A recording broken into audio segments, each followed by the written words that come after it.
Shalom jemaat yang terkasih di dalam Tuhan Yesus Kristus.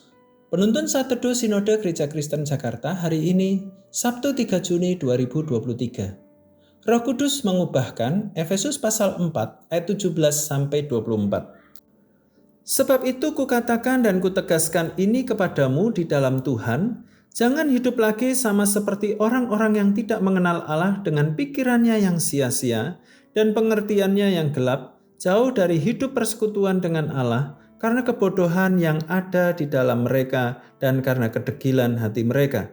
Perasaan mereka telah tumpul sehingga mereka menyerahkan diri kepada hawa nafsu dan mengerjakan dengan serakah segala macam kecemaran. Tetapi kamu bukan demikian. Kamu telah belajar mengenal Kristus.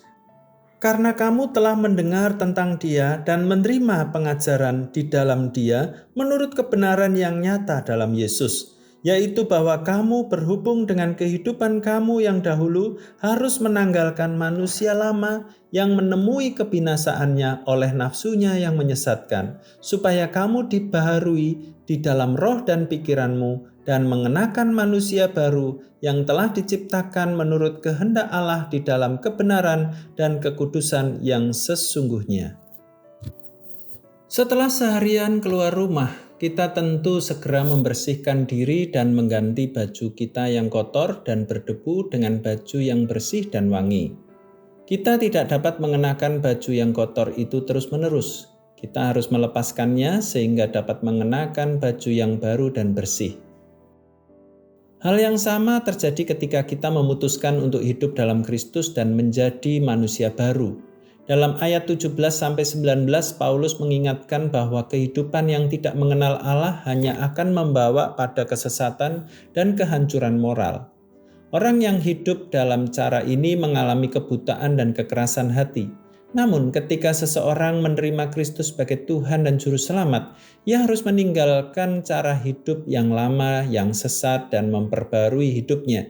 Selanjutnya dalam ayat 20-24, Paulus menjelaskan bahwa transformasi hidup yang terjadi ketika seseorang menerima Kristus adalah suatu proses berkelanjutan. Pertama-tama ia harus melepaskan cara hidup yang lama yang sesat. Kemudian ia harus memperbarui pikirannya dengan kebenaran Allah. Proses ini tidak bisa terjadi dengan sendirinya, tetapi membutuhkan kerjasama dengan Roh Kudus yang mengubahkan hidup kita.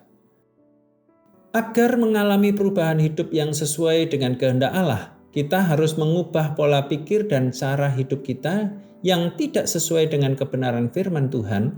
Karena itu, kita membutuhkan dorongan Roh Kudus agar memiliki komitmen untuk terus berubah dan terus belajar mengenal Kristus semakin hari semakin mendalam. Perubahan tidak akan terwujud tanpa komitmen untuk memulainya dan keinginan untuk berubah. Selamat beraktivitas, Tuhan Yesus memberkati.